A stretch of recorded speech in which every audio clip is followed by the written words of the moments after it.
Operation Toofan ഒരു കൊടുങ്കാറ്റ് പോലെ കേരളത്തിൽ ആഞ്ഞടിക്കുകയാണ്.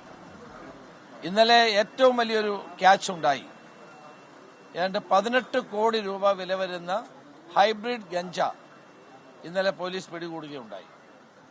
ഈ ചെയ്തയാള് പെരുമ്പാവൂർ ACP താമസിക്കുന്ന ഫ്ളാറ്റിൽ അടുത്താണ് താമസം. ആ ഫ്ളാറ്റിന് നിരയിലാണ്, ഒരു ഫ്ളാറ്റിലാണ് താമസം. അപ്പോൾ എത്ര കുശാഗ്ര ബുദ്ധിയോടുകൂടിയാണ് ഇവർ പ്രവർത്തിക്കുന്നത് എന്നുള്ളതാണ് നമ്മൾ കാണേണ്ട ഒരു കാര്യം.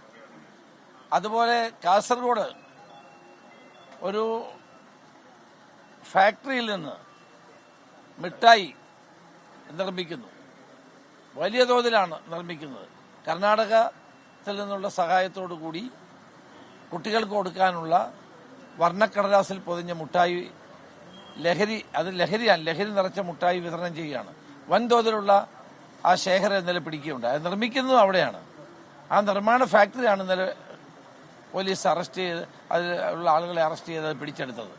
അപ്പം ഇന്ന് കേരളം മുഴുവൻ എല്ലാ സ്കൂളുകളിലും ലഹരി വിരുദ്ധ പ്രവർത്തനത്തിന്റെ ഏറ്റവും 2ാം ഘട്ടം ആരംഭിക്കുകയാണ്. ഓപ്പറേഷൻ തുഫാന്റെ 2ാം ഘട്ടം ഇന്ന് ആരംഭിക്കുകയാണ്.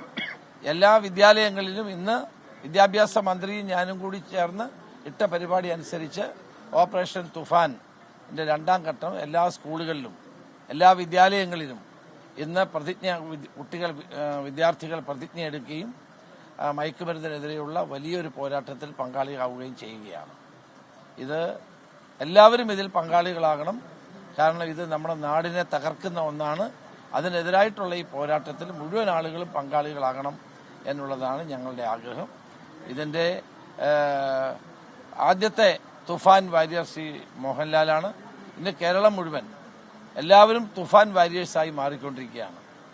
സ്കൂൾ വിദ്യാർത്ഥികൾ, അതുപോലെ സ്റ്റുഡന്റ് പോലീസ് കേഡറ്റുകൾ, NCC എല്ലാവരും ഈ തുഫാൻ വാരിയേഴ്സായി മാറിക്കൊണ്ടിരിക്കുകയാണ്.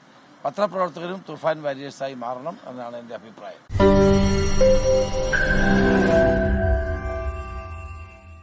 ലോകത്തെവിടെയായാലും ഏത് സമയത്തും 24 വാർത്തകളും ഓഗ്മെന്റഡ് റിയാലിറ്റി പാക്കേജുകളും എക്സ്പ്ലെയിനറുകളും വിശദമായി കാണാൻ ഞങ്ങളുടെ YouTube ചാനൽ നിങ്ങൾക്ക് സബ്സ്ക്രൈബ് ചെയ്യാം.